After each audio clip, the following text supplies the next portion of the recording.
Hey guys, heading to the PGA demo day tomorrow, and I'm going over a little bit of equipment stuff. So for those of you this winter that are in the market looking around for some new stuff, I'm just giving you my 2 cents on filling out your bag the right way. This is the Golf Essentials Podcast with Casey Borg. So heading to the PGA demo day tomorrow, which is basically a 360 degree driving range. It's out at Orange County National in Orlando. It's 360 degree driving range. It's a complete circle, so you can imagine how big it is. And there are all the club vendors and manufacturers that you can imagine all the way around the loop. So you basically walk a lap and you'll see every single new golf club and gadget and training aid that is coming onto the market or has been on the market for a long time. So it's going to be really cool, and looking forward to it. I'm going to do a little Facebook Live and show people what's up out there and hopefully interact with a bunch of you. So that should be a lot of fun. But I figured I would just mention a few thoughts. I know it's the winter time and a lot of you aren't really teeing it up right now, but might be the time of year where you start thinking about your equipment and what sort of clubs you're going to go with, or maybe you're due for some irons or some wedges or woods or whatever. So just some quick thoughts. When it comes to irons, I'll start there. I would, unless you're a senior player or younger, or not all that strong, like lightweights, go with steel shafts. I just think the steel nowadays is really good, and graphite, you're gonna spend a lot of money, and it's lighter weight. It's a little easier on you to swing, but sometimes they splinter, they chip. You got to protect them a little bit more. Steel's just going to last, and I don't think you're going to see, enough gains commensurate with the different price. So I would look first to steel. And I know a lot of gals typically might like graphite just because of the lighter weight shaft, So as far as the heads themselves, if you're anything but, a really good, like low single digit handicapper, I would look to something that's got cavity backs. So that's where the weighting of the club is sort of around the perimeter of the club. The sole of the club, so the bottom of the club, is going to be a little bit fatter, and that puts the center of gravity down low, and it really helps in terms of getting the ball up in the air. So the perimeter weighting helps with off-center hit. So if you hit it out on the toe or on the heel, you're going to do much better that way. I would definitely advise that for anybody except for, the top level players, and even the best players in the world. There are guys on tour that play cavity backs and, play these playability type irons, and why not? If it's going to make your bad shots a little bit better, then why not? So that's what I would look for with irons. Additionally, if you tend to slice or you just like the look better, you might look at irons that have a little bit of offset. And what offset is as you're looking down at the club, the leading edge of the iron is set back just a couple millimeters. Like if you extend the shaft as you're looking down at the club, instead of having that leading edge line up with the shaft, it's sort of pushed back just a little bit. And that tends to help the club sort of close up at impact and let the heel of the club catch up. The toe of the club catch up with the heel, so it does a little bit better there. Set and makeup when you're talking your irons, I definitely prefer, for me, I go down to a 4-iron. Unless you're hitting it, at least 250 in the air, 250 off the tee or so, You don't need a 4-iron. You could go as low as like a 5-iron or even a 6-iron, and just kick in some hybrids to fill in the gaps. Hybrids have more loft. They're going to be a lot easier to hit, especially out of the rough. It's really hard to hit a 3-iron out of the rough.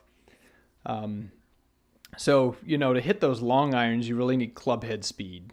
And, unless you're swinging it over 100 miles an hour, you're probably not going to do real well with a 4-iron or a 3-iron, something like that.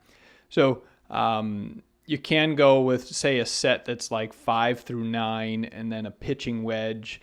Nowadays, the pitching wedge, the lofts are typically around 46 degrees. Basically, what they've done over the years is just make irons stronger lofts. And it sells golf clubs because you feel like you're hitting it farther than you used to, but you're really just hitting a jacked up club. And what that does is leave a bigger gap at the short end of your set. So what used to be a 50-degree pitching wedge is now a 46-degree pitching wedge. So your pitching wedge goes a lot further, and that means you got to fill in with more wedges. So you probably need a typical sand wedge is 56, and a lot of guys will maybe split the difference. For me, I have a 48-degree pitching wedge. Oh no, I'm sorry. My pitching wedge is 46, and then I go 50, 55, 60. So I carry theoretically 4 wedges: a pitching wedge, a gap wedge, sand wedge, and a 60, just to fill those gaps. Some people don't really like a 60. I like to have that option around the greens, and the way that I structure my wedges are, not only am I varying sort of the lofts to hit things different distances and different trajectories, but I also vary the bounce angles. So my 56 is a sand wedge, and that I have 14 degrees of bounce. So that's a lot more bounce. So with softer sand or fluffy grass, I'll prefer to use that. Whereas my lob wedge only has 8 degrees of bounce. So that's for real firm sand or much tighter lies. And that allows me to get the leading edge of the club underneath the ball without sort of drop kicking it. So think about that as well when you're talking about wedges. It's not just the lofts. It's the bounce angles as well. So you want to be able to handle different lies. There are so many sole grinds nowadays. So like you can have real thick soles, you can have real thin ones. The thick soles are going to affect you when you lay the club open. It's going to really add a lot of bounce, whereas the narrower soles aren't going to do that as much. It's all just sort of trial and error and figure out what you like and don't like, to be honest. What looks good matters, in my opinion. If you look down at a club and you're like, wow, that looks really good, I feel good over that club, that matters to me. So start with that. Go to a place where you can try out all these clubs, look down at them, something that looks good, then run with that and say, okay, now what specs do I need? Irons and wedges, you definitely, if you can, you want to get fit. So even a very simple fitting is going to involve you hitting some balls, and it can be done indoors. They'll basically test you for the length of the shaft, the type of shaft, meaning what sort of flex, and that runs based on more or less how hard you're swinging. The length of the shaft is basically your height, and how high your hands are off the ground and how the club fits in you. But the big variable is lie angle. So that's like how much the toe of the club is tilted up or down. And that's a big deal, because if the toe is up in the air as you're hitting the ball, you're going to hook the ball a lot. And if the toe is digging down into the turf, you're going to be slicing the ball a lot. So what we want is a sole that's flat on the ground as you're making impact, and that's super important. And they'll test that using a lie board. They'll put some tape on the bottom of the club and have you hit some shots, because things change as you swing. It's a dynamic test rather than a static test. So otherwise you would just lay it down on the ground and then they could test you. But some people swing differently, and how that happens is going to determine whether the toe is impacting that lie board first or if the heel is, and then they'll give you a different lie angle based on that. So definitely get checked out and try to talk to somebody who isn't in the business of selling you the next best thing. Try to get a good objective opinion on what kind of equipment is going to be good for you. If you are looking for golf equipment and you've gotten some advice and you have questions, I welcome you to just hit me up, just text me, or find me on social and say, hey, I had a guy that fitted me or recommended these clubs. Would these be good for me? And I don't have a dog in the fight, so I'm glad to tell you whether it makes some sense or if it sounds a little bit crazy or that he's trying to upsell you. So I'm definitely glad to be a resource for you there. As far as woods go, again, it's personal preference. If you're not swinging it real hard and you're just beginning, definitely go with a more lofted driver. Don't try to go with a 9-degree driver. Something like a 12-degree driver would be great. It's just going to keep the ball in play. It's going to be easier to get in the air. It's going to just be more fun. And if as you try things, try to fill the gaps. You don't want clubs that do the same thing. That's all I can say with that is I don't need 2 clubs that hit the ball 200 yards. I would rather take the extra club and, spread it out a little tighter on the wedge end of the set than, have multiple clubs that go the same distance at the long end of the spectrum. So, most people will go with a driver and a 3-wood, although some people, instead of a 3-wood, they might prefer a stronger hybrid if they like that look better. But ultimately, it's about what the club is going to do and how far the ball is going to go, how high the ball is going to go, and then try to marry that up with the longest irons in your bag, right? So try some different sticks. Nobody is going to charge you money to step up and just try a bunch of demo clubs. You can usually go to a golf shop and ask to try out stuff. They'll usually have stuff in the shop that is designed. That's what it's there for, is for you to take it out and try it. You don't have to buy anything. They're not going to hold you to it. And, just try some stuff before you hit it. And that's really the guys on TV, that's what they're doing. They're trying stuff. They're looking at the data and they're figuring out what works for them.